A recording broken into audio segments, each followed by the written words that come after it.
안녕하세요. 이번 시간에는 변수분리법에 대해서 알아보도록 하겠습니다. 미분방정식을 푸는 첫 번째 솔루션에 관한 영상이 되겠네요. 미분방정식은 솔루션을 구하는 방법이 정말 다양하죠.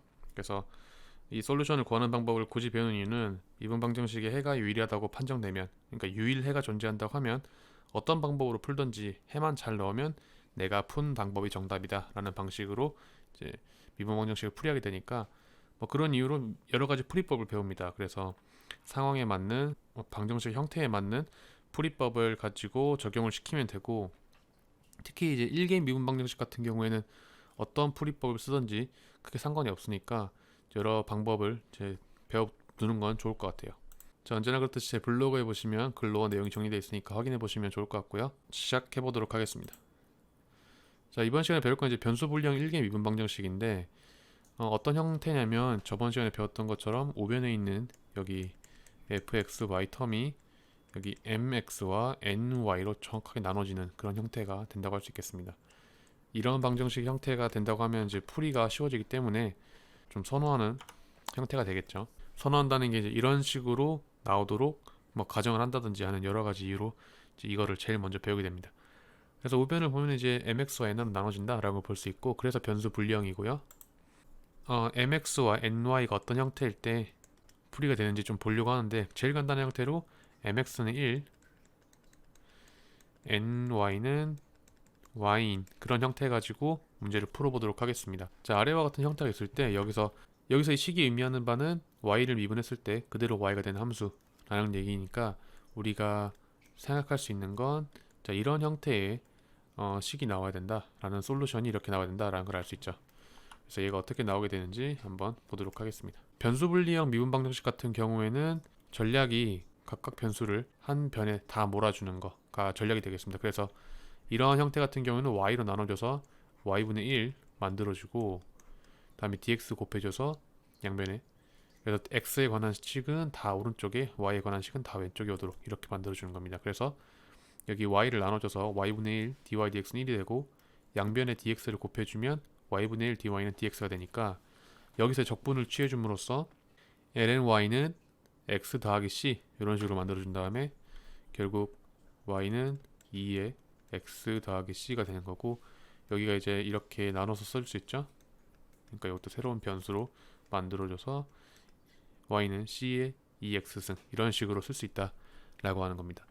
그래서 기본적인 풀이 방법이 이런 식으로 mx와 ny로 정확하게 구별된다고 하면은, 여기에 dx를 곱해서 x는 모두 다 우변에 가도록, 다음에 ny로 나눠서 모두 y에 관한 식은 모두 왼쪽에 가도록 하는 방식으로 쓸 수 있다는 거죠. 그래서 이런 식으로 구별될 수 있고, 뭐 예를 들어 요 식을 마이너스 gy 요 식을 이제 fx 이런 식으로 바꿔 써준다면, 식을 이쁘게 이렇게 fx dx 더하기 gy dy는 0 이런 식으로 써줄 수 있겠죠.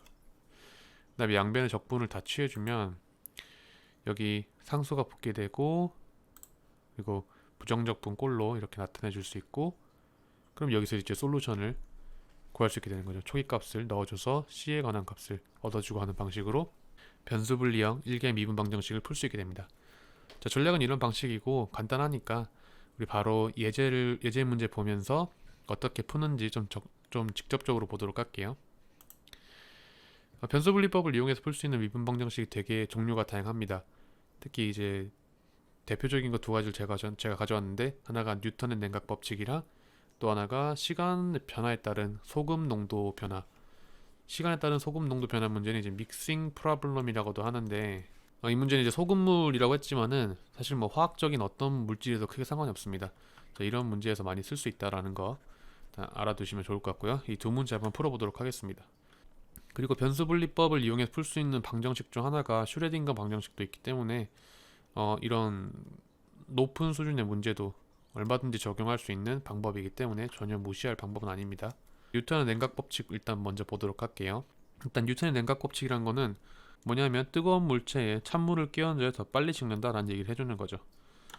그래서 그걸 이제 미분 방정식으로 쓰면 이런 식으로 되는데, 자, 라지 T는 우리가 관심 있는 물체의 온도입니다. 그거의 시간에 따른 변화는 지금 우리 관심 있는 물체와 주변 온도의 차이에 비례한다 하는 거죠. 그리고 상수가 이렇게 붙는데 이 상수는 이제 음수가 되겠죠. 그래야지 식는 게 되니까, 식으려면 이게 음수가 돼야겠죠.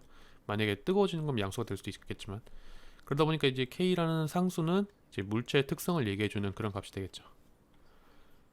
그래서 얘를 가지고 예시를 풀어보면은 주변 온도가 20도고 물체 온도가 100도라고 했을 때, 그리고 1초 뒤에 98도가 됐다 이렇게 해보겠습니다. 두 개의 조건이 주어진 이유는 우리는 요 K 값에 대해서 풀어야 되고 이걸 적분했을 때 나오는 상수에 대해서도 풀어야 되기 때문이죠. 그래서 식은 아까 보여드렸던 것처럼 dt는 kt- 주변 온도 이렇게 써줄 수 있다는 거고, 우리는 변수 분리법을 이용하면 되니까 라지 t에 대한 식을 모두 다 좌변으로, 그리고 이 스몰 t에 대한 식을 모두 우변으로 넘겨줘서 이제 식을 이렇게 써준 다음에 양변을 적분해주면 어렵지 않게 ln-t-20은 kt 플러스 c 이렇게 바뀐다는 거죠. 그래서 이 밑에 있던 밑을 이제 위로 올려주고 t-20은 c의 exponential kt, 그러니까 t는 20 플러스 c의 exponential kt 이렇게 써줄 수 있다라는 겁니다.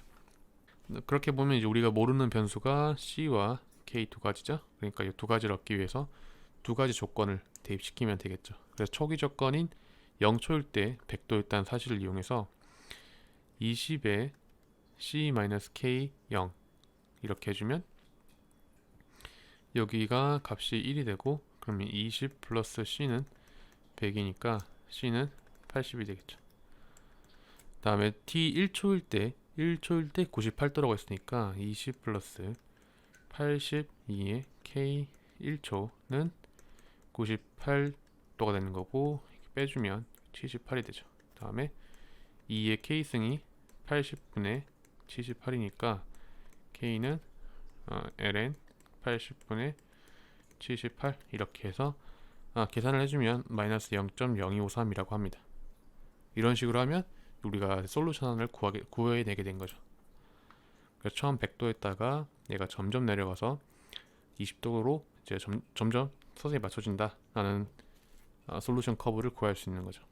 또 두 번째 풀 수 있는 문제는 소금물 농도 문제인데, 초등학교 때 아마 소금물 문제를 풀었던 것 같아요. 정확하게 기억이 안 나지만 그때 이제 풀었던 문제는 대략적으로 이제 소금 양을 가지고 우리가 풀 수 있는 문제였죠. 그래서 예를 들어 이런 문제 있었다고 하면, 자 뭐 10% 소금물 400g과 16% 소금물 Xg 섞었을 때 14%가 됐다고 하면 두 번째 섞은 소금물의 양은 얼마일까요? 라는 문제. 이런 건 이제 1차 방정식으로 푸는 문제인 거죠. 간단한 대수학인데, 자 우리는 이런 수준에서 조금 더 업그레이드를 시켜가지고 어떤 문제를 푸냐, 이제는 비커에 있는 소금물을 생각하는 게 아니라 물탱크에다 소금물을 집어넣는 겁니다. 그리고 이 비커에 있는 물의 양은 뭐 400g 이 정도 있다면 이제 우리는 뭐 1톤 정도의 크기의 물탱크에다가 뭘 섞어주는 문제를 풀게 되는 겁니다. 뭐가 다르냐, 이때는 소금물이 한 번에 다 섞였어요. 근데 이제부터는 한 번에 파이프로 이제 물을 보내줄 수 있는 양이 한계가 있다 보니까 물탱크 섞으려면 시간이 많이 걸립니다. 그래서 시간에 따른 소금물 농도의 변화를 관찰하고자 하는 게 목적이라고 할 수 있습니다. 그리고 들어오는 소금량이 있고 나가는 소금물 양도 있는 거죠. 그래서 문제를 좀 읽어보면은 물만 들어있는 1000리터짜리 물탱크에다가 소금물을 넣어주는데 소금물의 농도는 0.5kg/L다. 근데 이제 우리의 목표는 물탱크에 맹물만 있었던 거를 0.5kg/L, 데시리터가 아니고요, 리터 농도의 물로 가득 채워주는 거다 하는 거죠. 그럼 물탱크의 수위가 변하느냐? 이번 문제에선 변하지 않아요. 그러니까 수위는 그대로 유지해 주는 겁니다. 여기도 제가 데시리터라고 썼네요. 여기도 리터입니다. 그래서 이제 0.5kg/L의 소금물을 1분에 10리터씩 넣어줍니다. 그리고 물탱크 안에 들어있던 물도 똑같이 1분에 10리터씩 빼줍니다. 그러니까 여기 있는 물은 계속 1000리터로 이제 양이 유지가 되는 거죠. 그래서 물탱크 안에 물은 이제 높이는 계속 균일하게 있는 거고 섞이기도 계속 섞일 겁니다. 여기 있는 요 프로펠러 같은 걸로 계속 섞어주는 거죠, 얘가. 이런 가정과 이제 내용을 가지고 문제를 풀어보면은 어떻게 풀 것이냐. 초등학교 때 했던 방식과 마찬가지로 물탱크 안에 소금 양을 가지고 우리가 문제를 풀 겁니다. 그래서 그걸 XT라고 할 겁니다. 그 다음에 우리가 계산해야 되는 거는 소금이 시간에 따라서 어떻게 변하는지를 식으로 세울 겁니다. 그래서 미분 방정식으로 푸는 거죠. 그래서 소금 양이 시간에 따라 어떻게 변하는가, 그게 dx dt가 될 겁니다. 그래서 이 소금의 시간당 변화율은 생각해보면 들어오는 것과 나가는 거의 차이죠. 근데 들어오는 거 얼마나 들어온다고 했냐? 소금물이 10리터씩 들어온다고 했는데 이때 1리터당 0.5kg의 소금이 들어있다고 했으니까 1분마다 5kg 소금이 들어오겠죠. 그래서 들어오는 양, 아까 들어온 양, 얘가 이제 5가 될 겁니다. 우리 단위 시간은 분이에요. 그리고 나가는 양은, 자, 매번 소금물이 섞일 때마다 전체 섞인 소금물 중에, 자, 1000리터 중에 10리터가 나간다고 했으니까 지금 들어있는 소금 양 중에 10리터가 나가고 거기에 전체 중에 10리터가 나가는 요만큼 비율이 빠져나가게 되는 거겠죠. 그러니까 5 빼기 100분의 x 이렇게 해주면 매 분마다 들어오고 나가는 소금의 양이 계산되는 거죠. 그래서 5 빼기 100분의 x가 dx dt다. 이렇게 식을 써줄 수 있게 됩니다. 그럼 요것만 풀어주면 우리가 솔루션을 얻을 수 있게 되는 거죠.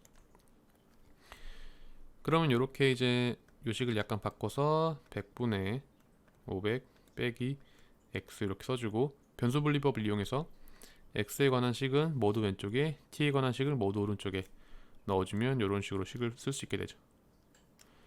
그 다음에 얘를 적분시켜주면 되는데, 적분 결과가 요거죠. 자, 잘 보면 여기 ln 500-x에 앞에 마이너스가 붙었고, 그 다음에 100분의 dt를 적분하면 t가 되고 플러스 c 적분산수가 붙겠죠. 자, 여기 왜 마이너스 붙어요? 라고 물어보실 수 있는데, 잘 생각해보면 자, 요걸 적분하는 거죠. 근데 우리가 이제 x에 대해 적분하는 거지 사실 500-x에 대해 적분하는 게 아니에요. 그러다 보니까 우리가 500-x를 예를 들어 뭐 t는 좀 그렇고, 예를 들어 s라는 함수라고 해봅시다. s라는 값으로 치환해 보겠습니다.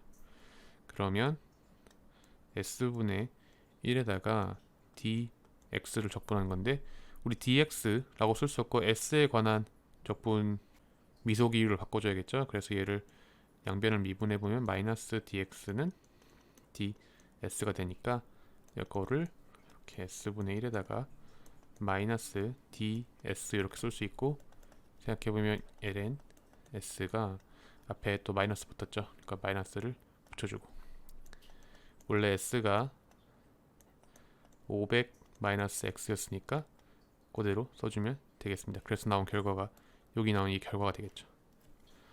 그 다음에 뒤에부터는 간단하죠. 이제 ln을 익스포넨셜로 바꿔주고 x에다가 뭐 이렇게 500 넘겨주고 x 넘겨주고 하는 식으로 하면은 x를 이렇게 구할 수 있게 됩니다.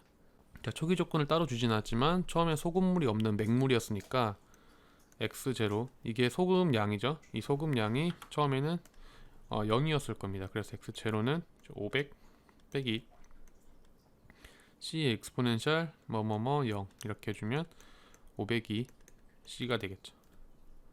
그래서 그 커브를 그려보면은 이런 식으로 그려줄 수 있게 된다라는 겁니다. 그래서 솔루션 커브를 실제로 그려보면 이렇고, 처음에 소금물이 없다가 500kg까지 늘어나게 되는 거죠. 그래서 1000리터에 500kg이 들어있으니까 소금 농도가 이렇게 될 때까지 채워 넣어줬다라는 걸 알 수 있게 됩니다. 자, 이런 문제가 산업에서 어떻게 쓰일 수 있냐면, 뭐 화학 물질이라고 해도 좋고 뭐 어떤 거라고 해도 좋은데, 얘가 예를 들어서 뭐 200초가 됐을 때 농도가 어떻게 될 것인지 정확하게 알 수 있다든지, 아니면 이거를 뭐 첫날 만날 기다릴 수가 없으니까 예를 들어 뭐 400초까지만 기다리고 적용을 시킨다든지, 최적화를 시킬 때 뭐 그런 경우에 사용할 수가 있게 됩니다. 그래서 이런 미분 방정식을 이용해서 변수 분리법을 가지고 풀 수 있는 여러 문제들을 일단 봤고, 자, 오늘은 요 정도까지 하면 좋을 것 같네요. 그래서 변수 분리법에 대해서 알아봤고, 푸는 방법은 간단한데 워낙 또 기초적인 내용이다 보니까 시험에는 아주 잘 단골로 등장하는 그런 주제가 되겠습니다. 자, 오늘 여기까지 하도록 하겠습니다. 감사합니다.